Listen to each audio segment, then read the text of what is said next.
Hello everyone, my name is Rob, welcome to Kinetic Rugby League. In this video I'm going to be giving you my match review from the Rugby League World Cup final between Australia and Samoa. So let's get started. Starting off with the head-to-head stats between the two teams. Now in my preview video I covered 13 stats areas, so I'll go over those stats areas now. So in terms of score, Australia win 30-10. Possession, Australia wins by 53% to 47%, which was expected based on these stats. Completion percentage, Australia 70%, Samoa 72%. Meters, Australia 1,949 to Samoa's 1,471. Post-contact meters were 568 to 483. Line breaks, Australia wins 9-3. Tackle breaks, Australia wins 45 to 34. 34 was Samoa's expected tackle breaks. Average set distance was 52.69 meters for Australia and 44.58 for Samoa. Offloads was 8 to 20 in favor of Samoa. Tackle efficiency, 82.31% for Australia and 84.57% for Samoa. Errors, 15 for Australia and 10 for Samoa, 10 being Samoa's expected number of errors. Penalties, 3 to 1 in favour of Samoa, and ruck infringements, 2 for Australia and 3 for Samoa, 3 being Samoa's expected number of ruck infringements. Starting with an overview on the losing team, which was Samoa. Earlier on in the game, they had a 40-20 that was not picked up by Ashley Klein, the referee, or the touch judge, which was unfortunate. It would have put them in a really good position, an extremely good position early on, when they were definitely in the game. For like the first 15 minutes, they were well and truly in that game. What I said that they should do for this game is create as much chaos as possible, which they did do. When they were in good attacking positions, they created as much chaos as possible, which got Australia out of shape a lot of the time. That did also mean at some points that Samoa weren't prepared. They weren't in a sound attacking structure to go at Australia, but to me that was their best bet. Create as much chaos as possible, you get Australia out of shape, and then you try and win those off-the-cuff moments. There were too many errors in their own half, which gave Australia a really good field position and a lot of chance to attack their try line, which you just cannot have, one being against Australia and two in a World Cup final. They did win in the errors battle. They only had 10 compared to Australia's 15, but this is Australia. They will punish teams that make mistakes. So 10 is just too many errors, unfortunately. At half-time, they looked really tired. They looked finished. They desperately wanted that half-time hooter to go because they looked absolutely knackered.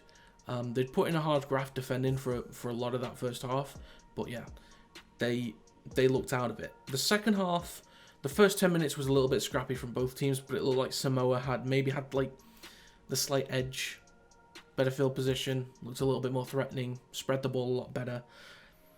And it took them until the 60th minute to get their first try. Now, it was Toto that picked up their first try, but Luai gets the ball, is going to the left, steps and switches it back to the right-hand side. He sees Tuolangi, throws a nice pass over. It's nearly intercepted, but throws a nice pass over. And then there's miles of space for him to just lay it off to Toto, and he's in for their first try. And I, was pretty confident that if something is going to happen, it's going to be Luai that has a moment of brilliance to make it happen. Structurally, they're not going to be able to play around Australia. It might just take a bit of individual brilliance, and that's what happened from Luai to switch, make a great pass, and just open up Australia where they were weak on that on their left defensive side. And Crichton came up with a big interception for their second try. I thought overall it was a solid effort, really solid effort, a lot of strong tackles, a lot of pride, to be taken from that performance, but Australia were just a different level. Didn't complete enough. They completed at only 72%. They had nearly 500 less meters throughout the game. Post-contact meters, I thought they would have been a little bit closer in that battle, but not quite enough. Or even average set distance, they lost by a fairly hefty margin. They had plenty of offloads, which is what I was hoping that they'd do to create those chaotic moments. But yeah, just for the team that they're playing against, it was too many errors. Completion rate wasn't good enough. And they could have done with some more meters, but Australia are always going to restrict teams to lower meters because that's what they do. They're very strong defensively. But yeah, again, I'm as I've said throughout my Samoa related videos, I'm proud of the effort and proud of the fact that they turned things around and have been so strong.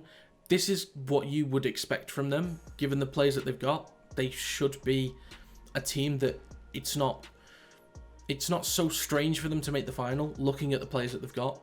But hopefully they can build on from this point, and maybe they can go one step further next time, but we'll wait and see. So moving on to my Australia overview, I thought they played with 100% intensity throughout the entire game, even when they looked quite comfortable. They just kept going. That's what they do. They stick to the same process. Early on, do feel like they struggled to spread the ball effectively. They didn't look very organised in front of the try line. They didn't sort of make the runs that they wanted to. The passes weren't as accurate. It was a little bit sloppy. But you take Latrell Mitchell, who scored the first try. Now, I spoke about him and Jack Whiten in my preview, basically saying that within 10 metres, they know how to find the try line. And Jack Whiten had a few steps in there, here and there, had a few goes at the line.